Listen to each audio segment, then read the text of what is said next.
Have you ever felt like the government just isn't working for you? Well, imagine a time when that wasn't just a feeling, it was a fact. A time when the whole system was fundamentally broken, corrupted from the inside out by money and power. It was a crisis, for sure, but it sparked a revolution, not with guns, but with ideas. This is the story of how a generation of reformers took on a government that was basically for sale and put the power back where it belongs, with the people. So, to really get what they fixed, we have to look at just how broken things were. We're going back to the late 1800s, a time called the Gilded Age, and it was called gilded for a reason.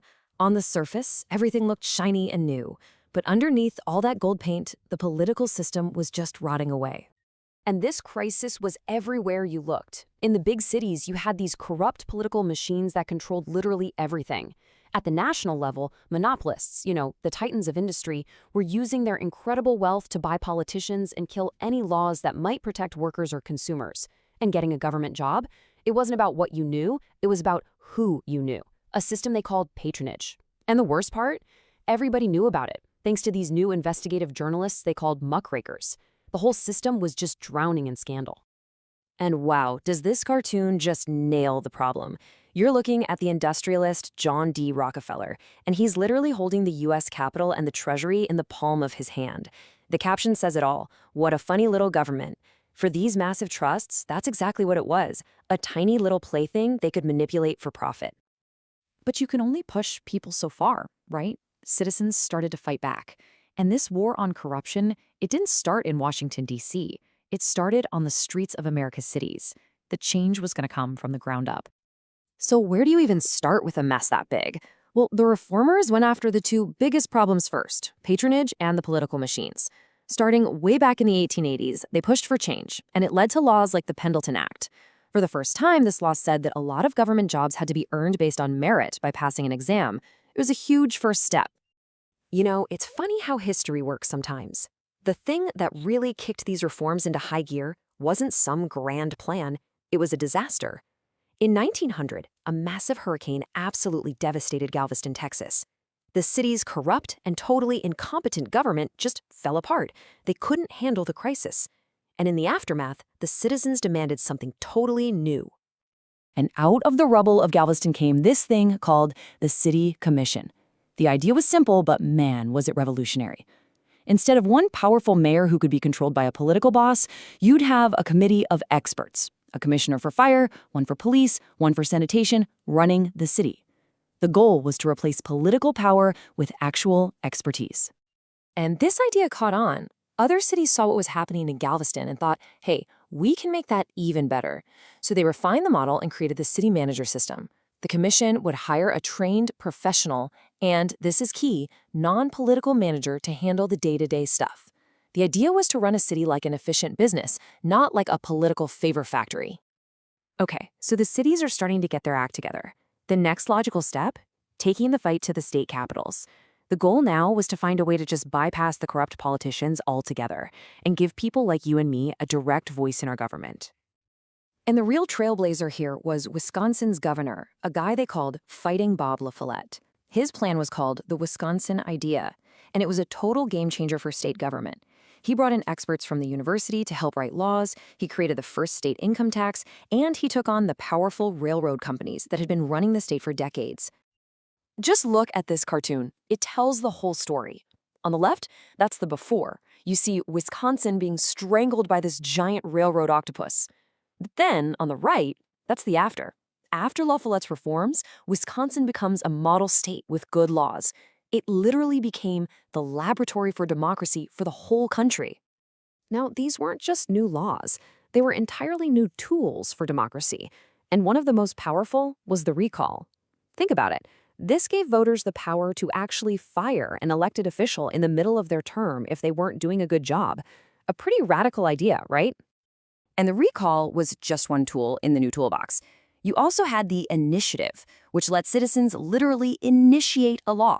You could write it yourself and get it on the ballot for a public vote. The referendum kind of works the other way. It lets voters approve or reject a law the politicians already passed. And maybe the biggest one of all was the direct primary, which took the power of choosing candidates away from party bosses in back rooms and gave it directly to the voters. This wave of reform got so big it went all the way to the U.S. Constitution. See, before 1912, U.S. senators weren't elected by the people. They were chosen by politicians at the state level, which, as you can imagine, was full of corruption and backroom deals. The 17th Amendment changed all that. It gave the power to elect senators directly to the American people. This was a massive shift in power. So this idea, this momentum, that government should answer directly to the people, had conquered cities and states. And now it was headed for the White House.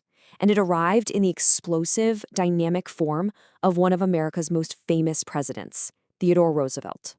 Roosevelt had a totally different vision for what a president should be. This quote says it all. He saw himself as a steward of the people. He believed it was his job, his duty, to do whatever the people needed, as long as the Constitution didn't specifically say he couldn't. I mean, this was a radical expansion of presidential power, and it was all in the name of the public good. So what was his big plan? He called it the Square Deal, because he wanted every single American to get a fair shot. It basically came down to three big things. First, break up the harmful monopolies, what they called trust busting. Second, regulate big business to protect consumers. And third, conserve America's incredible natural resources for all of us. And he did not waste any time. This cartoon shows him literally wrestling with the railroad monopolies, and that's pretty much what he did. He wasn't afraid to take on the most powerful people in the country, using an old, ignored law to break up these corporate giants. In just 7 years, his administration busted 25 different trusts. But here's the thing, Roosevelt wasn't just a bull in a china shop. He was strategic. This cartoon of him as a hunter really explains it well. He made a distinction between good trusts and bad trusts. He figured some big companies were just more efficient and innovative, and that was fine. His goal was to hunt down and get rid of only the bad trusts, the ones that used their power to crush competition and hurt the public.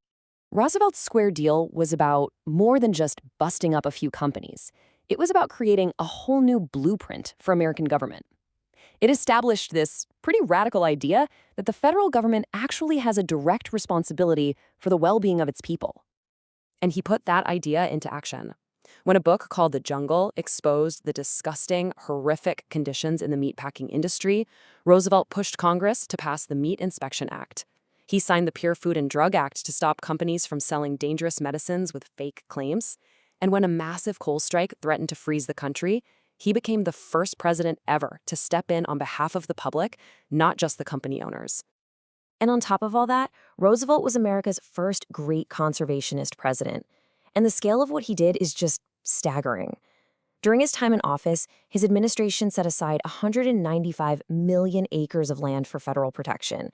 To give you some perspective, that is an area of land bigger than the entire state of Texas, saved for all future generations. You know, when you look at this map of our national parks and forests, in a lot of ways, you're looking at a map of the Progressive era's legacy. It's a beautiful, lasting reminder that some things are too precious to be sold off and that they have to be preserved for everyone. It's a legacy that's literally written right on the American landscape. So, what's the big takeaway from all of this? The Progressive era completely redefined American government. It created the principle that government could and should be a tool to protect people from unchecked corporate power. But to do that, it also dramatically expanded the government's size and authority. And that leaves us with a question we are still debating today. How much power is too much?